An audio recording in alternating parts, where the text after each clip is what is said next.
Robo here with Android Candy. Hey guys. We're playing the Cube World Alpha. I'm going to let Android talk about the training system a little bit. Yeah, I just gained a level, so I have some points to spend. It's a good opportunity to show you how the trainers work in the game. I'm in the Adventure District, and this is where you find all the trainers. You can see some of the other ones in the background over here. But this is my trainer for Ranger. So I hit X to bring up the menu, and there's two paths I can choose, which is Sniper and Scout. You do have to beat a trainer to switch, so you can't just do it out in the field. But the good thing about switching is originally I was on Scout, and I spent points for Scout swiftness and everything, and I decided I didn't really like it, so I switched to Sniper.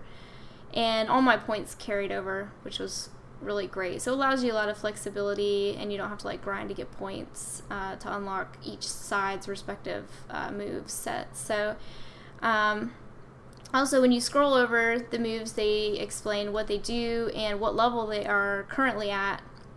And at level 1, aim gives me a cooldown of 11.9 seconds, and I enter stealth 9.9% faster. And you can do that for all the abilities. I'm going to put a point into aim. You just left click to put points in. I'm putting on kick, which is my favorite move. Also, you'll see all these down here, like kick, pet master, climbing, and swimming. You have to put at least 5 points into each of these to unlock their next level, which would be sailing, hang gliding, and riding. But you can continue to put points in after the initial 5.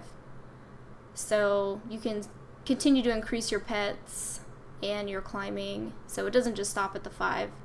And if you ever want to take points out, you just right click to pull points out, and you can really, if you really don't like what you have, you can just pull all your points out of everything and redistribute them. But after you've spent your points, you want to make sure you go down here and hit learn, which I forget to do all the time. If you don't hit learn, it won't apply, so you'll just run away with nothing changed. So remember to do that, and that's pretty much the training system in the game. That's how you spend your points.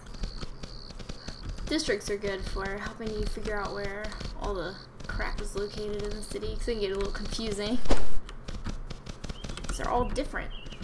Yeah, they separate everything into different districts so that you can find everything really easily. All the crafting stuff is in one area, all the shops are normally in one area. A little bit handy. Okay, so I'm at the blacksmith here. There's a furnace where you can take the different resources that you've gathered out in the field and turn them into cubes, which you can use to craft different weapons and armor and customize your gear.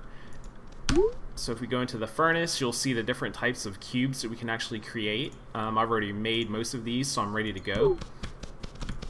The anvil is where you can actually create your weapon. So you'll see your different lists of weapons that you can create over here. You can create armor as well. Alright, and here's the customization bench, which I think is a really neat feature. Yeah. Okay, so I'll go ahead and open that up, and I've got a dagger in here currently. And if you click the middle mouse button and hold it down, you can rotate it in 3 dimensions so that you can place your cubes pretty much anywhere on the weapon. You can put it on the hilt, you can put it on the blade itself. And there's different spirit cubes that you can earn from doing dungeons and other things in the game, which will power up your weapon in different ways. The wind spirit will increase your movement speed and attack speed. The Fire Spirit Cube will add additional fire damage to your attacks. The Unholy Spirit Cube will regenerate your HP when you use your secondary attack. And the Ice Cube will slow enemy movement speed and enemy attacks. So right now I've got a Fire Spirit Cube and a Wind Spirit Cube, and I've got a bunch of Iron Cubes. The Iron Cubes will actually just kind of increase your base damage, and they kind of allow you to build out onto your weapon to give it a different look if you want to kind of change the appearance. So I'm going to pop a Wind Spirit Cube in here. I'm going to rotate it in a little bit at an angle so I can pop it in there. Okay. I'm going to take this Iron Cube and kind of fill in that area right there. Give it a nice custom look. Pretty sharp. Okay, and then throw my other dagger. Oh, that's my longsword. Let me throw my other dagger in there and kind of do the same thing. Grab that Fire Cube. We'll rotate it. Pop it in there. Grab the Iron Cubes, we'll build that one out. so that it looks similar to the other one, and then I'll actually equip it so you can see what it looks like. Yeah, I put Okay. some. It does actually change the model, so if you look at my character, you'll see the different cubes that I put into the weapon. Oh yeah. It's pretty neat. You can see it on mine too. Oh yeah, you've got the wind cubes on there. They're unholy. Oh, unholy? Yeah. Okay. So I'm going to switch back to my main weapon. Or actually, I can go back here and talk about one other thing. If you make a mistake and you don't like the look of your weapon, it can be kind of difficult to figure out how to actually get rid of the cubes. You would think you could just right-click on it or click on it and move it off, but it doesn't actually seem like you can get rid of it.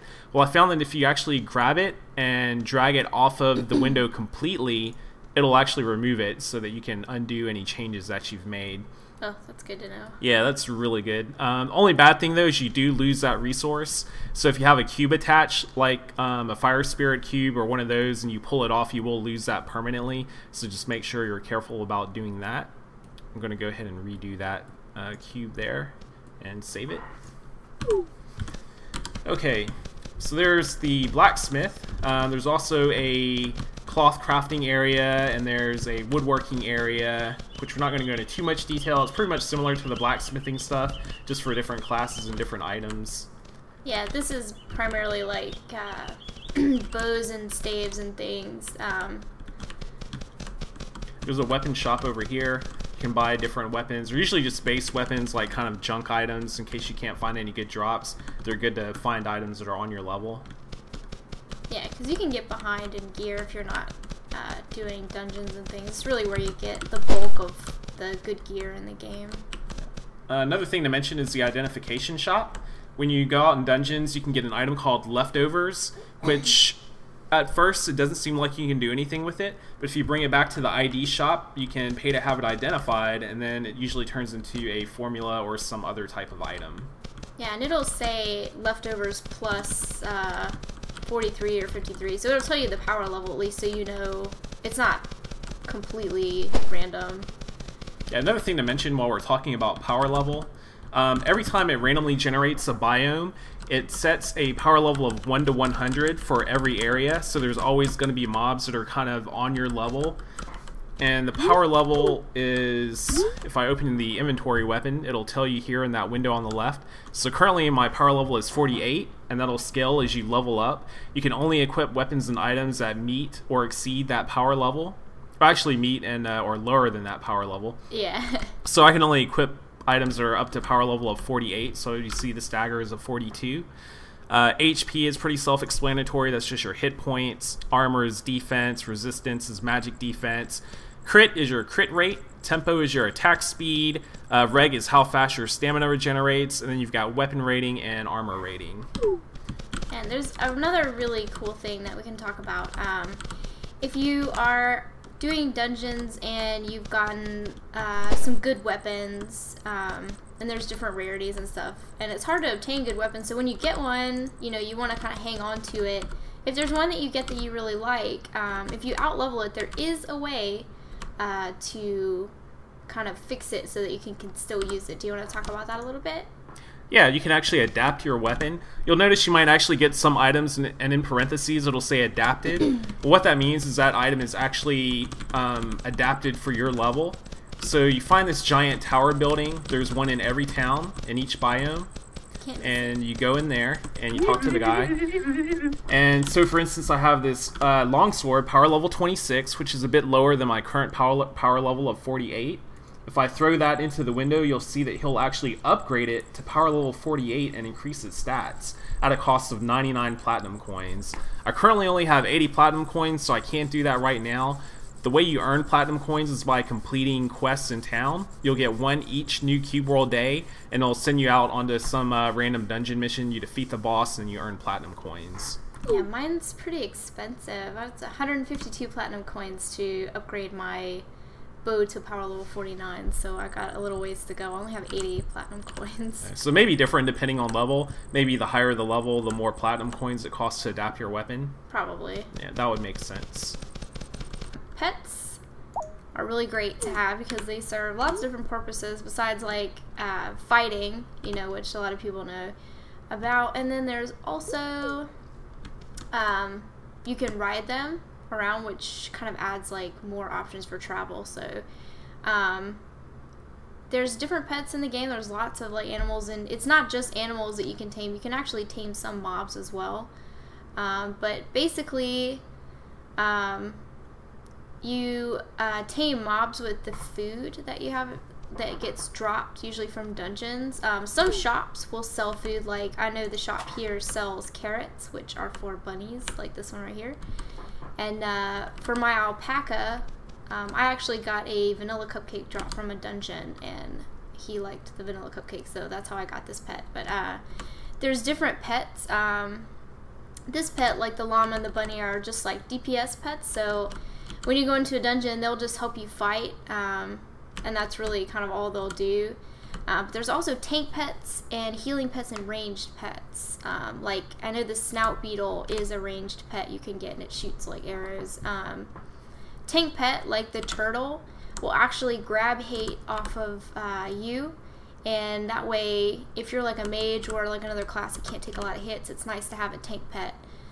He'll just kind of keep hate, and you can just sit there and kind of kill him and kill the enemy, and he can take like a lot more hits than these DPS pets. And then healing pets obviously are going to heal you, which would be pretty nice. I haven't run into any healing pets yet, so I don't know which ones heal. I do know that the turtle is a tank pet, but I don't think I have any food for any pets like in town on me, like.